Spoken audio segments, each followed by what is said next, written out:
So let's now go on to earthquakes, and we'll end up seeing what is the link between Horse Hill and the earthquakes. You may think the earth beneath our feet is nice and solid, nothing happens. That's not true. The earth is constantly in motion. And to show you an example from a very handy seismometer, one of the ones installed recently at the one at Horse Hill, if we look at the seismic record, we see this is a small sample of it from sometime last year. No, sometime this year. You can see the movement waving up and down over a period of about 5 seconds, this wavy line, go down off the picture and back up. This is probably ocean swells. The ground, in the time it takes me to say this sentence, the ground beneath our feet has gone down and back up by a fraction of a millimetre, due to probably ocean swell.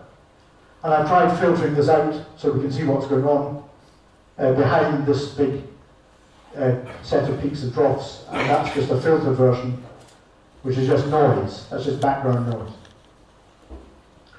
On the longer time scale, after a really big earthquake, the earth rings like a bell for a day or two. And it's got various what we call modes of oscillation, free oscillation. It's like a bell ringing after you've hit it. The bigger earthquakes, say magnitude 6 or 7, probably around the Pacific somewhere, makes the whole earth ring. And one of the modes we call the breathing mode, because it's going in and out, that's pretty obvious. Another mode is it goes into a prolate ellipsoid, to use the geometric term. It's as if the earth can't decide whether it's playing soccer or rugby. And last but not least, the one I like best, is the twist mode, where the top half of the earth is going to the west, while the bottom half is going to the right. And you all remember the song by Chubby Checker, 1962. Some of you are old enough to remember that, yes. And last but not least, you all know about the ocean tides with their high to low tide of 6 and a bit hours. And the whole period is about 13 hours, mainly due to the moon, but also due to the sun. Well, the solid Earth is doing exactly the same thing. So 6 hours from now, this ground underneath our feet could be half a metre or a metre higher up or lower down than it is at present. So don't think of the Earth as something solid. It's moving around, it's creaking and groaning all the time. And on top of that, in Britain, the crust of the Earth is under stress. It's ready to crack at any moment. It's critically stressed, is the phrase we use. So the question, can drilling trigger earthquakes? So the interesting thing, down in the Weald, we have 140 years worth of data.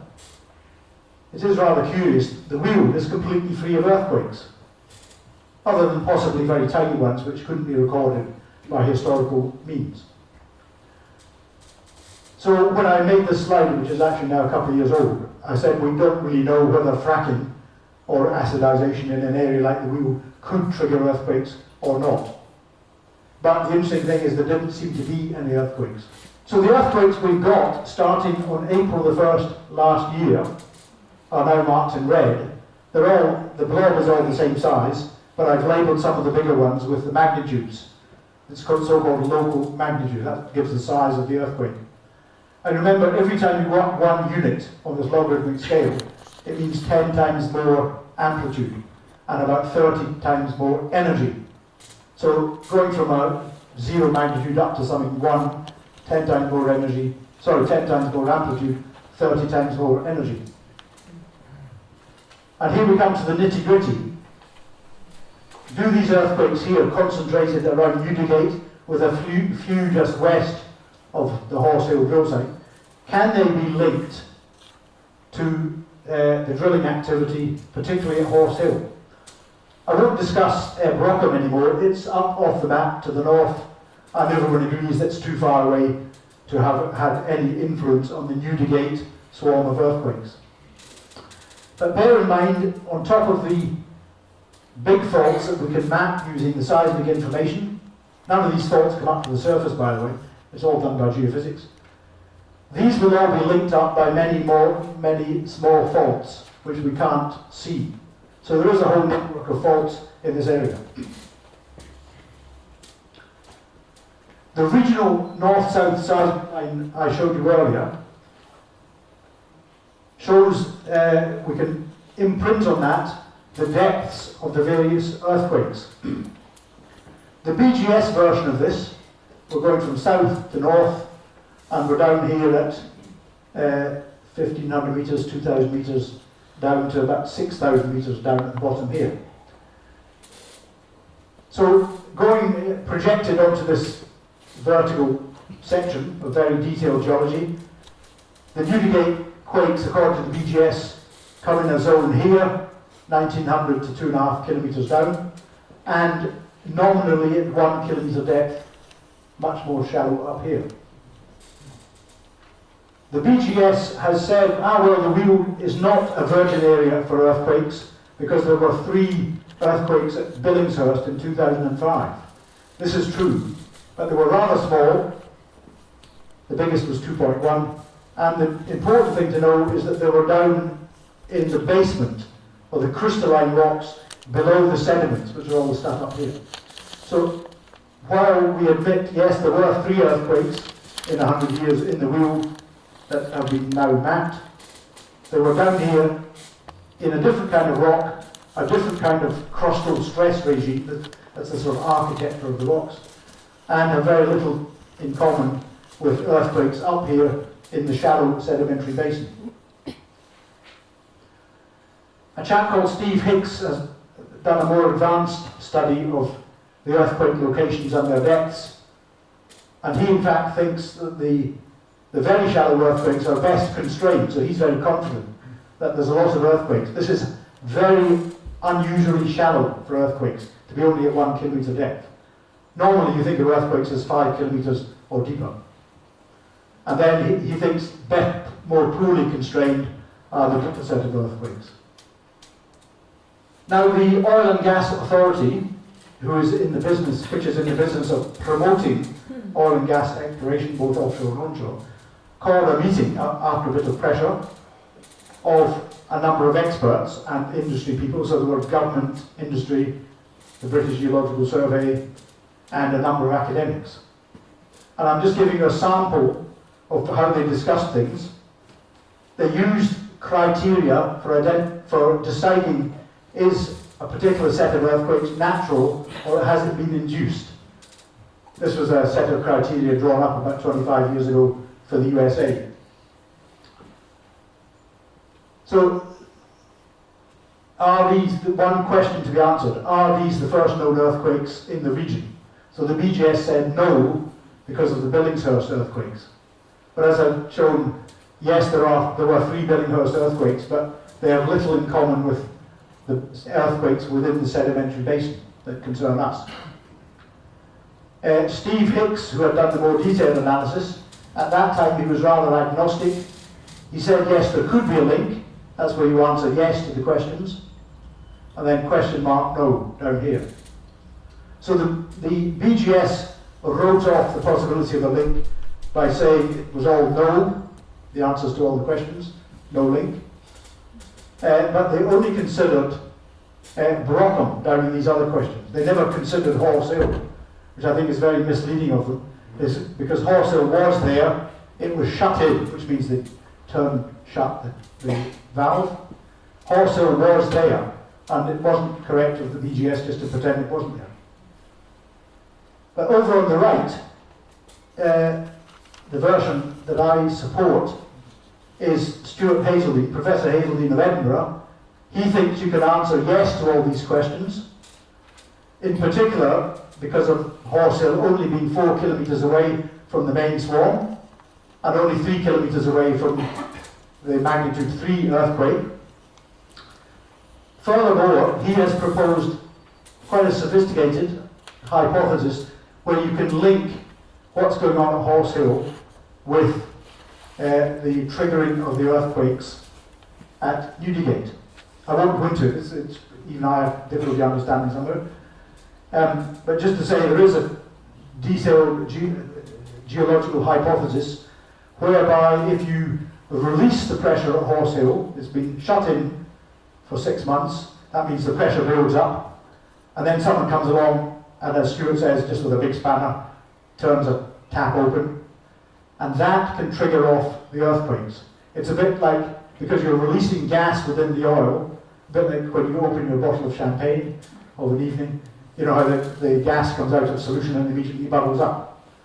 So Stuart has a proper technical hypothesis to explain the link between the opening of the Horse Hill well after its 6 months of activity and the triggering of the earthquakes.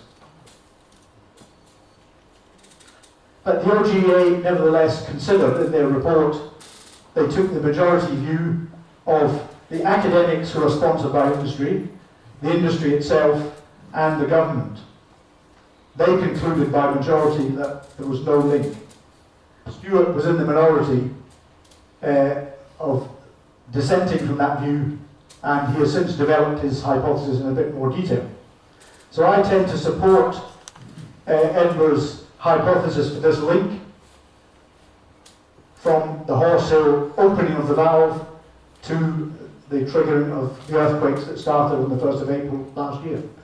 One of the problems is we don't have a record of what exactly UKOG was doing just prior to the 1st of April last year. They won't release the data, the records. Now, why are they doing that? Or why are they not doing that, I should say? So, my conclusions are that the crucial work programme logs, what UKOG has been up to at Horse Hill, have been withheld with the connivance of the OGA. I think their expert meeting outcome was biased towards saying, oh, there's no link, carry on, chaps. Because they're in the business of doing that. They've ignored the viable mechanism proposed, and not only that, on the 14th of February this year, after several months of silence, there was another earthquake. Once again, this apparently happened just as UKOG were doing things at the Horse Hill well. So this is strengthening Stuart's hypothesis.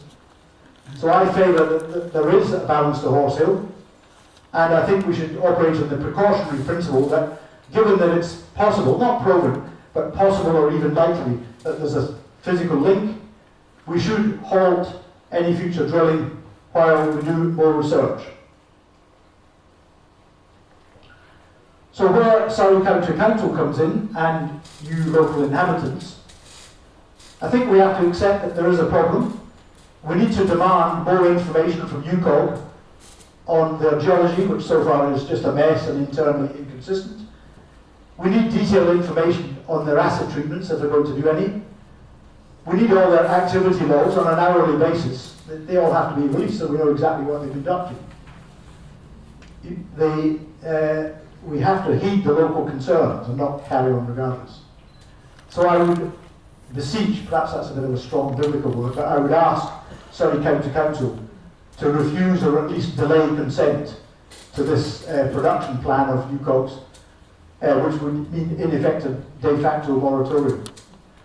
And if they're allowed to go ahead, the work has to be independently monitored by someone who is given permission to visit the site at any time of the day or night and get hold of data.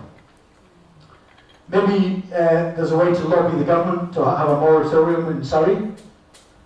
Not least, if the industry thinks it has no link to the earthquakes, well, they can put up a bond of a few hundred million maybe to cover any possible future damage.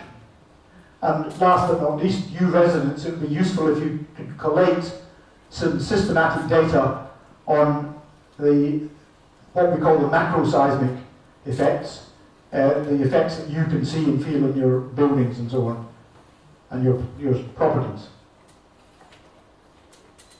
So overall, my conclusions on this current game going on in the group, I think the operators are all penny share cowboys.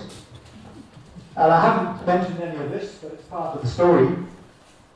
The government is supporting this trade by Orwellian legal definitions. We can discuss this later if needed. The UK regulation is extremely poor, it's broken up, and it relies on self-reporting. Unconventionals will never be commercially viable.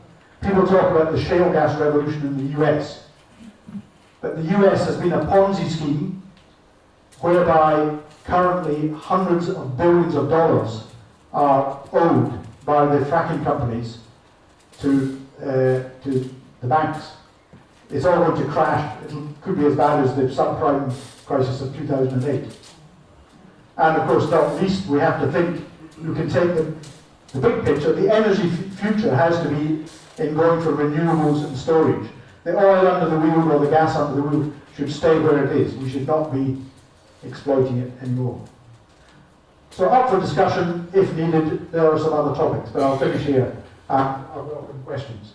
Very much.